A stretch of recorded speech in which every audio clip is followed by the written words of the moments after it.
Halo, saya Benedikta Spandar Dharma Kristi dengan NPM 195400771.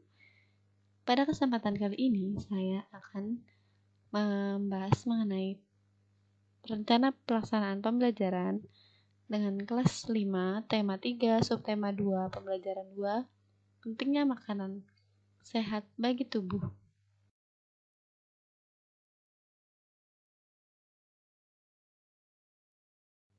Pertama-tama, kompetensi inti. Yang pertama, menerima, menjalankan, dan menghargai ajaran agama yang dianutnya. Kedua, menunjukkan perilaku jujur, disiplin, santun, percaya diri, peduli, dan bertanggung jawab dalam berinteraksi dengan keluarga, teman, guru, dan tetangga negara. Tiga, memahami pengetahuan faktual, konseptual, prosedural, dan metakognitif pada tingkat dasar dengan cara mengamati, menanya, dan mencoba berdasarkan rasa ingin tahu tentang dirinya, makhluk ciptaan Tuhan dan kegiatannya, dan benda-benda yang dijumpainya di rumah, di sekolah, dan tempat bermain. Yang keempat, menunjukkan keterampilan berpikir dan bertindak kreatif, produktif, kritis, mandiri, kolaboratif, dan komunikatif. Dalam bahasa yang jelas, sistematis, logis, dan kritis dalam karya yang estetis, dalam gerakan yang mencerminkan anak sehat, dan tindakan yang mencerminkan perilaku anak sesuai dengan tahap perkembangannya.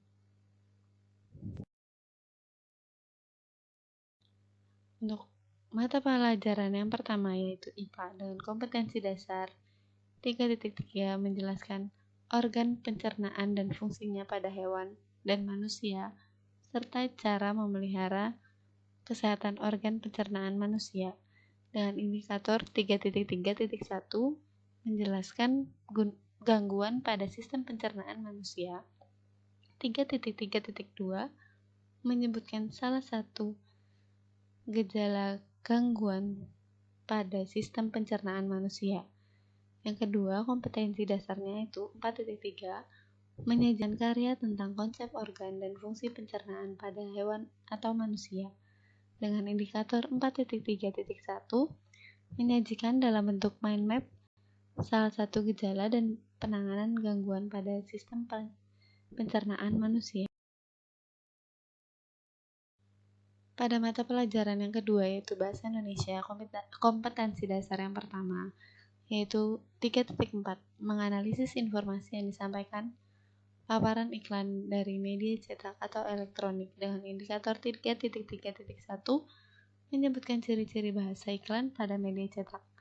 Yang kedua, 4.4 memeragakan kembali informasi yang disampaikan paparan iklan dari media cetak atau elektronik dengan bantuan lisan, tulis, dan visual dengan indikator 4.3.1 menyajikan kembali iklan layanan masyarakat dengan bahasa yang sesuai dengan ciri-ciri bahasa iklan pada iklan media cetak. Pada mata pelajaran yang ketiga, seni, budaya, dan prakarya dengan kompetensi dasar yang pertama 3.3 memahami pola lantai dan kreasi tari daerah dengan indikator 3.3.1 menyebutkan properti tari daerah yang memiliki pola lantai berbeda-beda dalam bentuk tabel. Dan yang kedua, 4.3 mempraktikkan pola lantai pada gerak tari kreasi daerah dengan indikator 4.3.1 membuat salah satu properti tari dari bahan yang ada di sekitar tempat tinggal.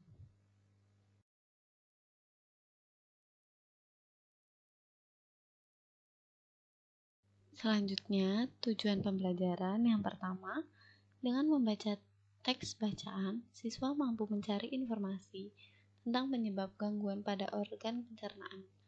Yang kedua, dengan berdiskusi bersama kelompok, siswa mengidentifikasi ciri-ciri bahasa iklan.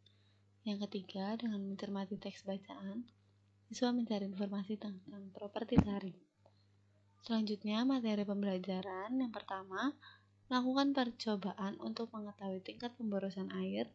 Yang kedua, cara menghemat air dan memelihara ketersediaan air bersih. Yang ketiga, langkah-langkah membuat gambar cerita.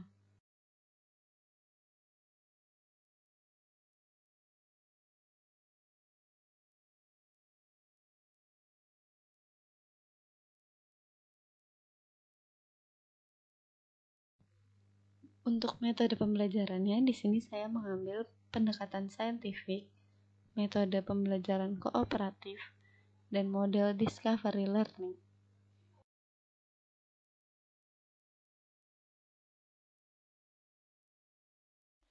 Pendekatan saintifik. Pendekatan saintifik adalah bagian dari pendekatan pedagogis yang menerapkan metode ilmiah dalam pembelajaran di kelas. Pengertian penerapan pendekatan saintifik tidak hanya fokus pada bagaimana mengembangkan kompetensi siswa dalam melakukan observasi atau eksperimen, namun bagaimana mengembangkan pengetahuan dan keterampilan berpikir siswa sehingga dapat mendukung aktivitas kreatif dalam berinovasi atau berkarya.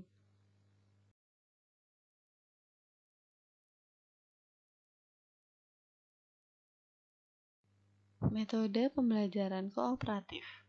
Menurut Ibrahim dan kawan-kawan, pembelajaran kooperatif merupakan suatu model pembelajaran di mana siswa bekerja dalam satu kelompok kecil yang dibentuk dari siswa yang memiliki tingkat kemampuan atau penerimaan yang luas terhadap orang yang berbeda menurut ras, budaya, kelas sosial, jenis kelamin yang berbeda, dan kemampuan yang berbeda untuk saling membantu menuntaskan materi belajarnya.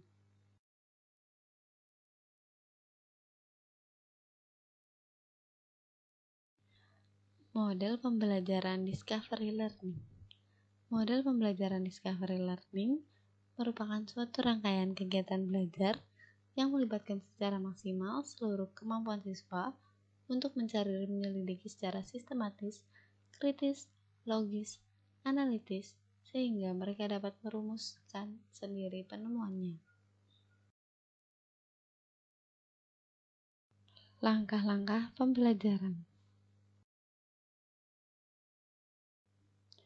Selanjutnya, siswa dapat menuliskan pendapat atau hasil diskusinya di selembar kertas atau buku dan kemudian membandingkan pendapat atau hasil diskusi tersebut dengan teks bacaan yang disajikan.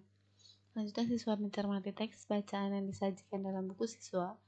Guru dapat memberikan panduan tentang hal-hal yang harus diperhatikan dalam teks bacaan. Selanjutnya, setelah siswa mendapatkan informasi yang cukup dari teks bacaan, siswa diminta untuk melihat kembali hasil diskusinya dan membandingkan dengan informasi yang mereka dapat dari teks bacaan. Guru memastikan tidak ada salah konsep dan persepsi pada pemahaman siswa. Dalam diskusi kelas, siswa melanjutkan pembahasan dengan mencari informasi dari teman sekelas dan pengalaman pribadinya tentang gejala-gejala yang ditimbulkan oleh gangguan diare dan membuat buku kecil yang berisi penjelasan tentang gangguan diare. Siswa diberi kertas origami dan menuliskan cara menghemat air, kemudian menempelkannya pada papan tempel pendapat siswa. Selanjutnya, setiap siswa membaca dan mengamati media kalender langkah membuat gambar cerita yang ada di depan kelas secara mandiri. Kemudian, siswa diberikan contoh media buklet hemat air serta siswa diminta membuat buklet tentang cara memelihara ketersediaan air bersih. Buklet dilengkapi dengan gambar cerita.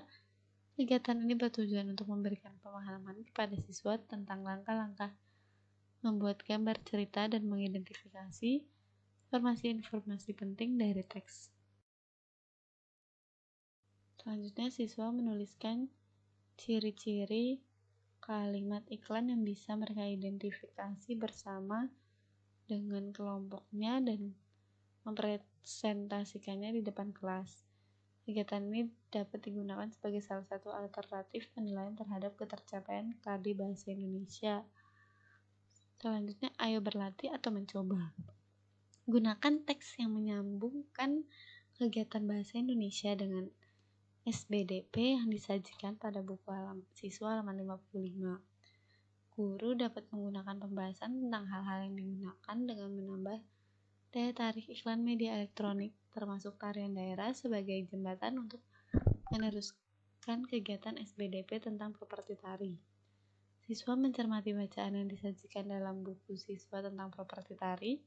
Guru dapat memberikan panduan bagi siswa ketika mencari informasi dari teks bacaan. Siswa dapat membuat catatan kecil tentang hal-hal tersebut di atas. Siswa melengkapi tabel yang disajikan dalam buku siswa tentang properti tari dan asal daerahnya.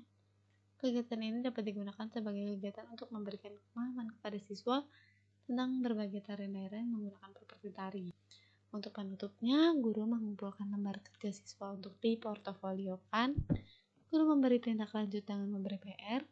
Sebagai penutup, guru mereview semua kegiatan yang sudah dilakukan seharian dan meminta siswa melakukan refleksi kegiatan hari itu.